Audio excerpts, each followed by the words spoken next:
Algunos historiadores mexicanos, cegados por un exagerado espíritu nacionalista, han afirmado que Moctezuma II fue un mal gobernante y un hombre débil, que traicionó a los suyos al doblegarse ante el invasor. Para otros, en cambio, fue un monarca que luchó hasta el fin para evitar la ruina de su raza y de su cultura. ¿Quiénes están en lo cierto? Solo sabemos que debido a su vasto conocimiento profético del inevitable desenlace que iba a ocurrir, intuyó el verdadero sentido de la conquista, mas de acuerdo con la realidad de cualquier hombre de su generación, incluyendo al propio Cortés, de haber creído que aquella invasión era cosa sin importancia, la hubiera eliminado fácilmente. Pero no fue así.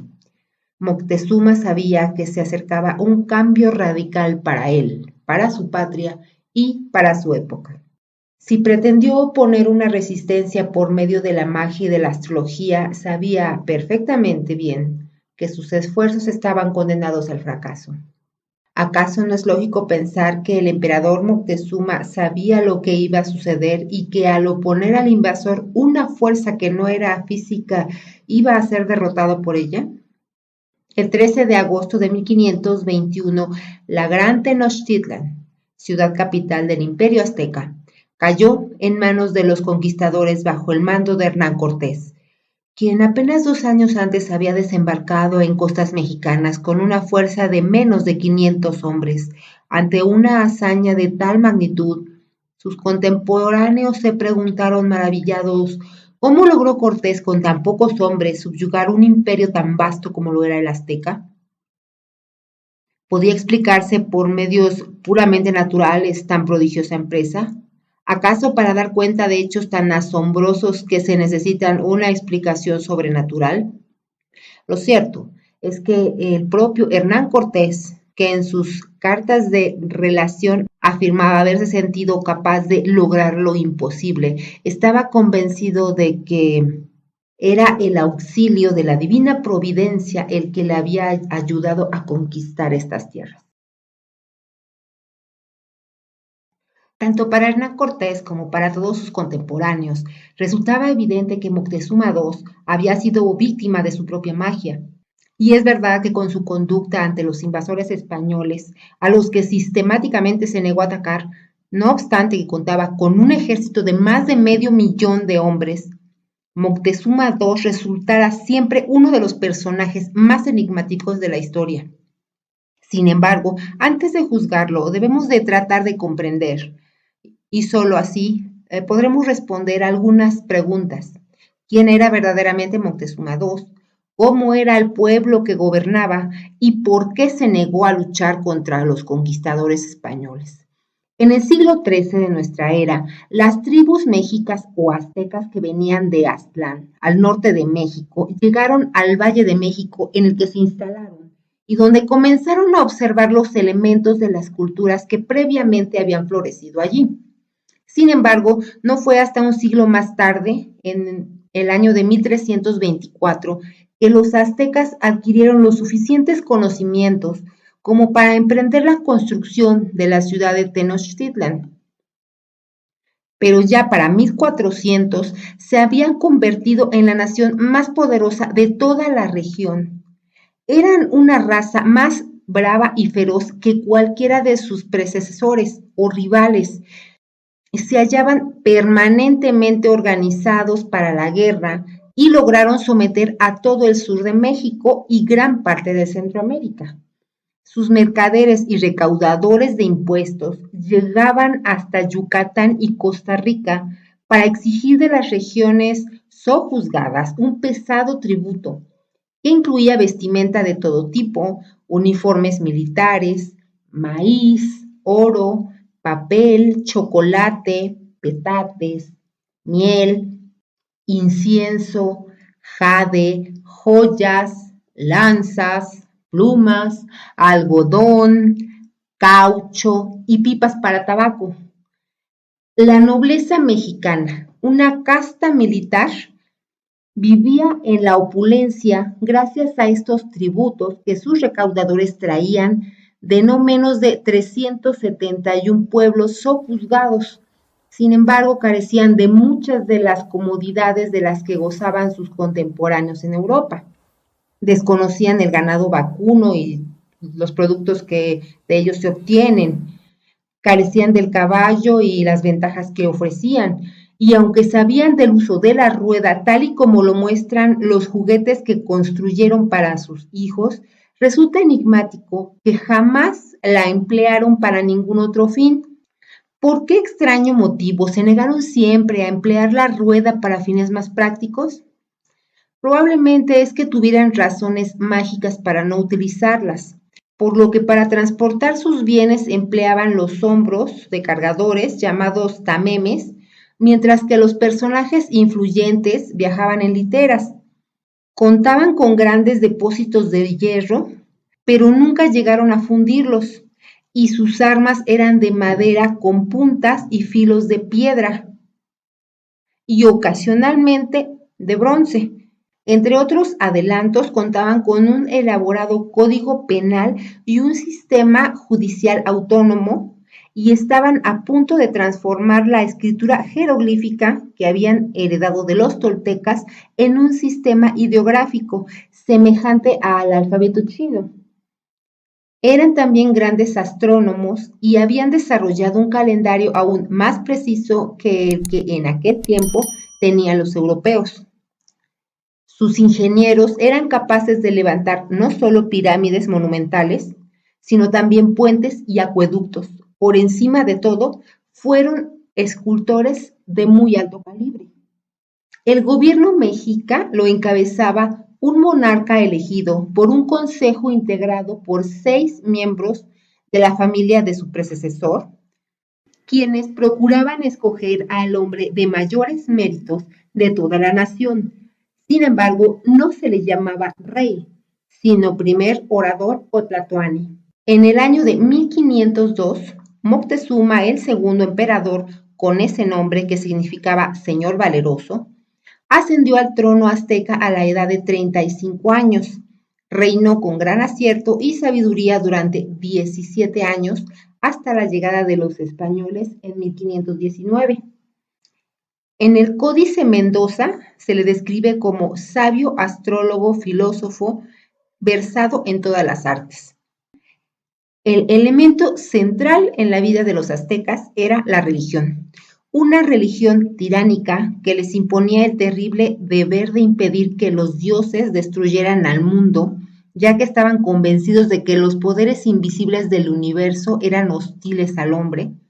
Para comprobarlo, les bastaba observar los frecuentes terremotos, las inundaciones, las tormentas, las sequías prolongadas y, de acuerdo con los aztecas, la única manera de aplacar a los dioses consistía en adelantárseles, el ofrecerles voluntariamente lo que de otra manera acabarían arrebatándoles por la fuerza, sacrificándoles cientos de vidas humanas antes de que los dioses las reclamaran en forma tal que pusiera en peligro a toda la nación. No es de exagerar al afirmar que el gobierno de México en ese entonces estaba totalmente organizado por el casi exclusivo propósito de aplacar a las fuerzas invisibles, ofreciéndoles el mayor número de corazones que pudieran ofrecer. Y como el gobierno no podía esperar que su propio pueblo se ofreciera a ser sacrificado, ya que esto hubiera significado su casi completa aniquilación por el crecido número de corazones humanos que se necesitaba, la guerra se convirtió en el único medio para poder obtener los corazones requeridos, por lo que los mexicanos estaban en continua guerra contra todos sus vecinos. Una vez que lograban capturar a un número suficiente de prisioneros, los aztecas daban por terminadas las batallas, y el mérito de un guerrero se medía por el número de hombres que lograba capturar.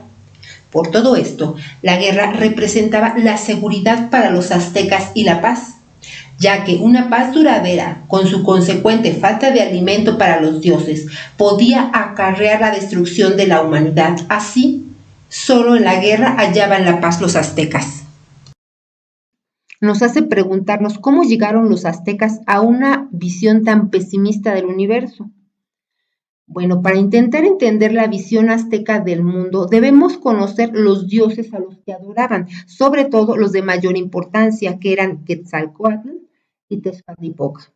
Tezcatlipoca, señor del espejo humeante, era el monarca de sus dioses, un monarca siniestro al que se le asociaba con el cielo nocturno, bajo la forma del señor de la guerra. Tezcatlipoca se llamaba Huitzilopochtli y requería grandes hecatombes rituales para asegurar la victoria a sus fieles. Bajo ambas representaciones, tanto Huitzilopochtli como Tezcatlipoca, este dios era la divinidad tutelar de los aztecas, quienes desde sus orígenes habían acogido a él hasta verse convertidos en un gran poder imperial, protegidos por el señor del espejo humeante. Los aztecas habían logrado dominar el Valle de México tras de derrotar a sus antiguos pobladores, los toltecas, desplazando a un segundo término al que habían sido sus dios principales, en este caso Quetzalcóatl. La derrota de Quetzalcóatl asumió entre los aztecas la forma de una leyenda, según la que en un remoto pasado, Quetzalcóatl había tomado forma humana para vivir entre los hombres y enseñarles, además de sus artes y oficios, a repudiar los sacrificios humanos. Enojado por esta prédica, Tezcatlipoca lo obligó a alejarse de sus dominios. Sin embargo, antes de partir de las costas de Tabasco en una balsa mágica, Quetzalcóatl profetizó que volveré el año 1 caña para restablecer mi reino, y en ese tiempo habrá grandes tribulaciones para este pueblo. Según los sacerdotes, la profecía de Quetzalcóatl significaba que a su retorno el dios destruiría a Tezcatlipoca y castigaría al pueblo que había permitido su expulsión. En el calendario azteca, el año 1 caña se repetía cíclicamente a intervalos irregulares. 1363 había sido un año 1 caña. También 1467 lo había sido. Y aunque Quetzalcóatl no apareció en ninguna de esas dos ocasiones, los aztecas estaban seguros que en 1519, el siguiente año 1 caña, el dios al fin retornaría para vengarse con gran ansia y temor. Moctezuma y sus consejeros dudaban acerca de la forma en que debían recibir a Quetzalcóatl cuando éste apareciera. Si su reino, tal como lo había anunciado, debía Moctezuma renunciar al trono o resistir, y en caso de resistir, debía hacerlo mediante la magia o la fuerza. Aunque Moctezuma se mostraba renuente a resistirse, ya que consideraba que Quetzalcóatl era un gran dios al que muchos templos le habían sido dedicados y por tal no podían oponerse a él. Sus consejeros, en cambio, no estaban tan seguros y llegaron a sugerirle que debía resistir en caso de que Quetzalcóatl regresara. Aquellos hombres sentían que su primer deber era hacia el señor del espejo humeante que tanto los había protegido, pero el temor se apoderaba de ellos cuando se preguntaban qué tan enojado estará con nosotros el señor Quetzalcóatl.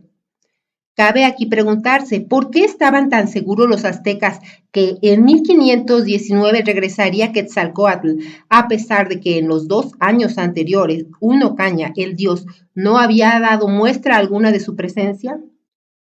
Según cuenta el cronista Diego Muñoz Camargo, 2 años antes del año fatídico, o sea, desde 1517, comenzaron a darse en todo el imperio azteca una serie de presagios y señales que para la ya intranquila conciencia de los señores mexicanos no podían augurar ningún bien. El primer presagio funesto, que de acuerdo con Muñoz Camargo, fue que apareció una columna de fuego muy flamígera, muy encendida, de tal manera que la claridad que de ella salía hacía tan gran resplandor que a medianoche parecía la aurora de la mañana. Dicha señal se mostró durante todo el año sobre el cielo de la gran Tenochtitlan. El segundo prodigio o señal que vino a incrementar la inquietud de los aztecas fue que el templo de Huitzilopochtli, que estaba en el barrio de Tlatelolco, se abrasó y quemó, sin que alguna persona le prendiese fuego, y fue tan grande y tan repentino el incendio que por las puertas de dicho templo salían llamaradas que parecían llegar hasta el cielo. El tercer presagio funesto fue que un rayo cayó sobre el templo de Xiuhtecuhtli, que por tener una techumbre de paja se quemó en poco tiempo. El cuarto prodigio fue que, siendo de día y habiendo sol, aparecieron en el cielo 3 cometas recorriéndolo de occidente a oriente con toda fuerza y llevaban una gran cola. Obviamente que esto provocó un gran alboroto entre los aztecas. El quinto prodigio y señal fue que, sin viento alguno, se alteró la laguna mexicana, la cual hervía y rehervía y espumaba en tanta manera que se levantaba y alzaba a gran altura, de tal suerte que el agua llegó a bañar a más de la mitad de las casas de los mexicas. El sexto presagio funesto fue que muchas veces y muchas noches se oía la voz de una mujer que lloraba y sollozaba con los diálogos que se le atribuyen a la leyenda de la Llorona. Oh, hijos míos, del todo nos vamos ya a perder. Oh, hijos míos, ¿a dónde os podré llevar y esconder? Leyenda que tiene sus inicios precisamente por esta época. Pero, volviendo al tema de Moctezuma, con todas estas señales, el ansia de Moctezuma crecía día a día. Sin embargo, todavía faltaba lo peor. La inquietud del emperador se exacerbó con el llamado séptimo prodigio, que era una ave parda a manera de grulla, que los laguneros la habían cazado y llevaron al emperador en la sala negra de su palacio. El ave era tan extraña y de tan gran admiración que tenía en la cabeza una diadema redonda en forma de espejo, en el que se veía el cielo y las estrellas de la constelación que los astrólogos llamaban de Géminis.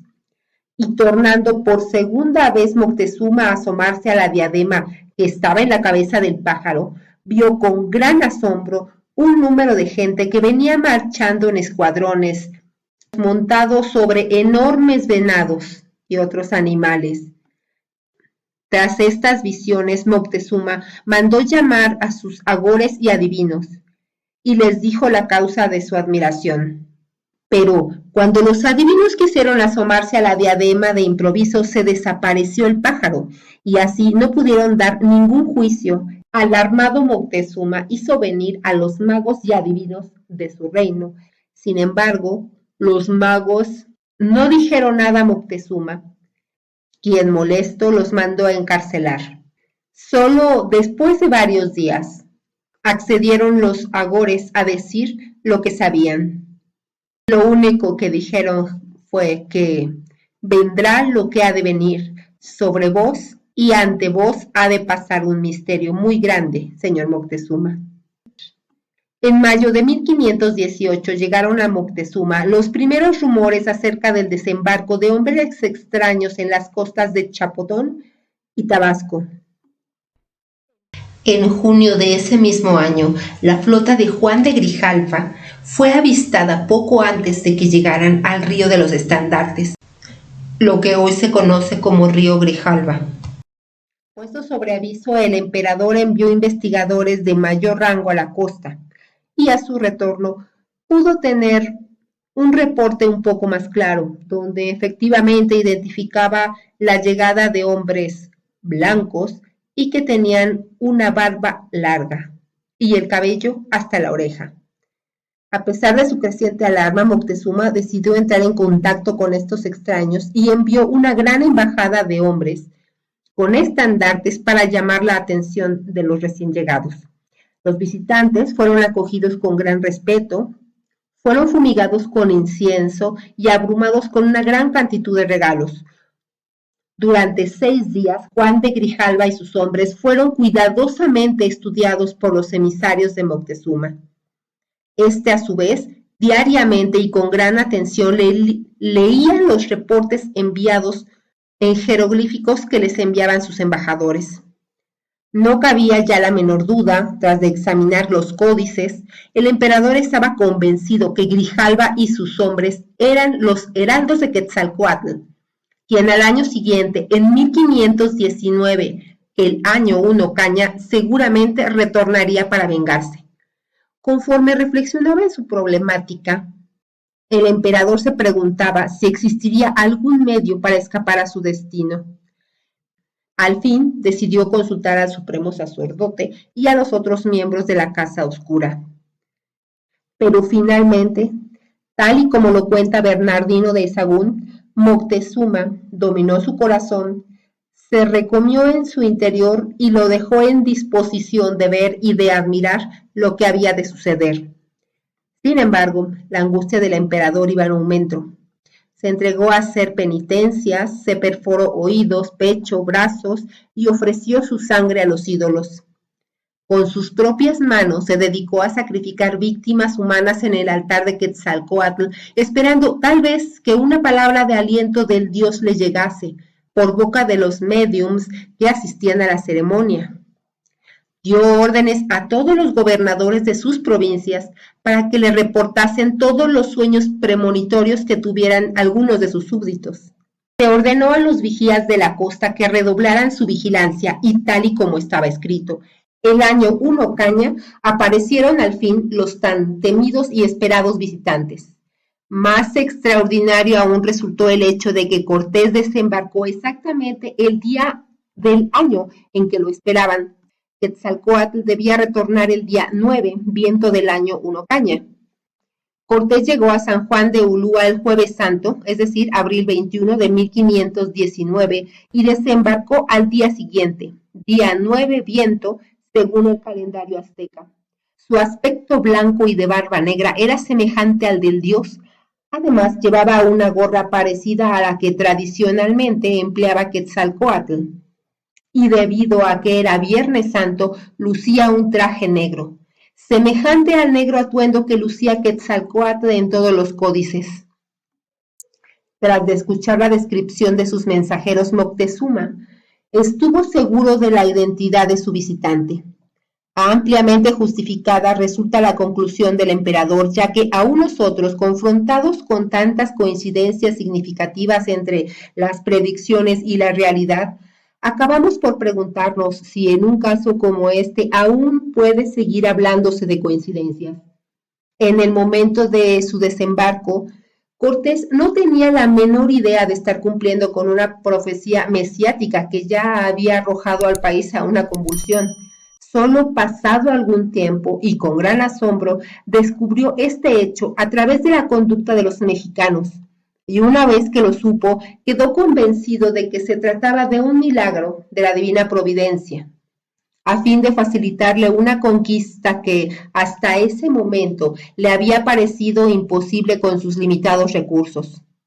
Entretanto, el correo que cada 24 horas llegaba a la costa mantenía al tanto a Moctezuma de todos los pasos de su visitante.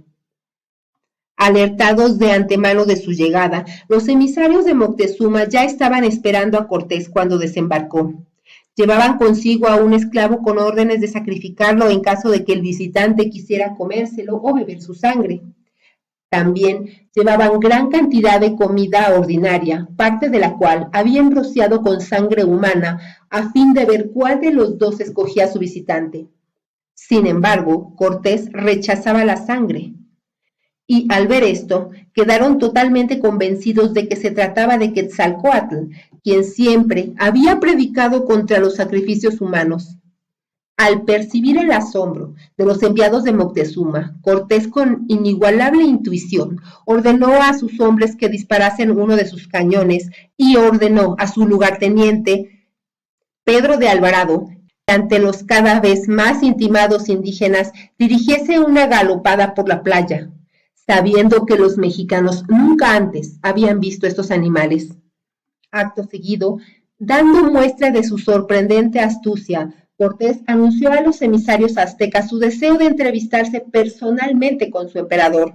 Y así, horas más tarde, tras de escuchar el mensaje de pavor y asombro de sus enviados, Moctezuma estuvo definitivamente seguro del retorno de Quetzalcóatl y de lo fatal de su predicamento. Su religión le obligaba a recibir al visitante y aún a cederle el trono, en tanto que su deber de gobernante consistía en rechazarlo para proteger a su pueblo de la ira de Tezcatlipoca, quien seguramente los destruiría al verse destronado. Esa noche, presa de la angustia y el desasosiego, Moctezuma tuvo que tomar la decisión más crucial de su reinado. una decisión que en poco tiempo había de costarle el poder y la vida.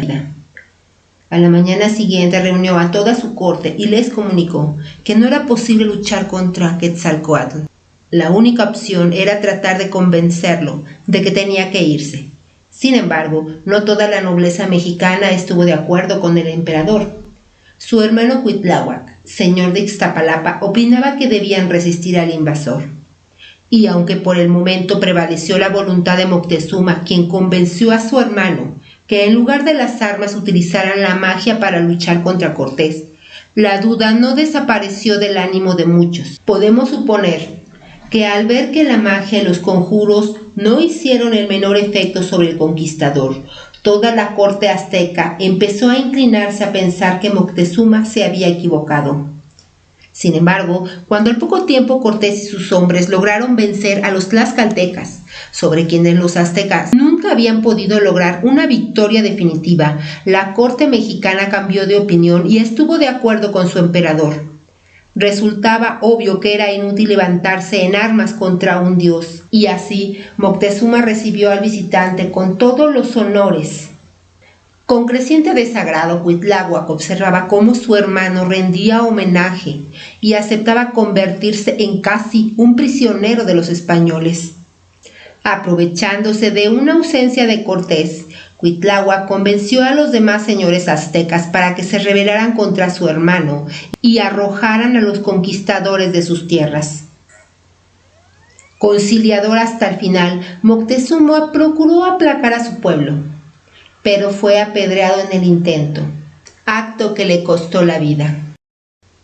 Es de preguntarnos si Moctezuma hubiera creído que el desembarco de Cortés en costas mexicanas era solo una invasión ordinaria, la habría combatido con medios ordinarios y tal vez el imperio azteca hubiese resistido unos años más. ¿Habría cambiado en algo la historia de México?